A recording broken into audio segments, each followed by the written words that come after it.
এই শোনো না, আজকে না একটা তর্কা মার্কা খবর আছে। কি খবর গো? তোমার মা জিন্সের প্যান্টের টপ পরে বাজারে গেছে, পাড়ার লোক তো ছিছি করছে। এই বয়সে কেউ জিন্সের প্যান্টের টপ পরে? আর তোমার মা তো দেখলাম ফটো ছেড়েছে, ঘুরতে গিয়ে মিনিস্কার্ট আর টপ পরে করে সেলফি তুলেছে তখন। আরে বাবা, আমার বাপের বাড়ির ব্যাপারটা আলাদা।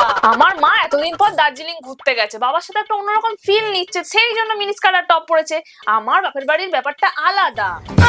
তোমার বড় বোন জানো, সাউথ সিটি মলে একটা ছেলের সাথে ঘুরতে গেছে, ঘুরছে বেড়াচ্ছে, শপিং করছে, কোথা থেকে এত টাকা পায় কে জানে। তোমার বোনের যে 11 নম্বর বয়ফ্রেন্ডটা আছে না, ওই বয়ফ্রেন্ডের সাথে তো দেখলাম তোমার বোনের ব্রেকআপ হয়ে গেছে, স্ট্যাটাসে ছেড়েছিল কদিন আগে। ও বাবা, আমার বাপের বাড়ির ব্যাপারটা আলাদা। আমার বোনের হয়তো 11 নম্বর বয়ফ্রেন্ডটাকে পছন্দ হয়নি, তাই জন্য ব্রেকআপ করে দিয়েছে। আমি তো বলেই দিয়েছি ওকে, বিয়ের আগে পর্যন্ত অপশন চেঞ্জ করে যাবি। আমার বাপের বাড়ির ব্যাপারটা আলাদা। তোমার বড়দা কি করেছে জানো? আমার বড়দা আবার কি করলো? তোমার বড়দাকে আমি সিগারেট খেতে দেখেছি। আর তোমার দাদা তো প্রত্যেকদিন মদ আর গাঁজা খেয়ে তোমার মা বাবাকে ধরে কেলায়। কে তোমায় এসব ভুলভাল কথা বলেছে? আরে তোমার মাই তো সেদিনকার তোমাকে বলছিল। এই শোনো, একদম ভুলভাল কথা বলবে না। আমার দাদা কখন মদ আর গাঁজা খায় তুমি জানো? কখন? আমার দাদা মাত্র দুবার মদ গাঁজা খায়, যখন অনুষ্ঠান হয় তখন, আর যখন অনুষ্ঠান হয় না তখন। আমার বাপের বাড়ির ব্যাপারটা আলাদা। আমার বাপের বাড়ির ব্যাপারটা আলাদা।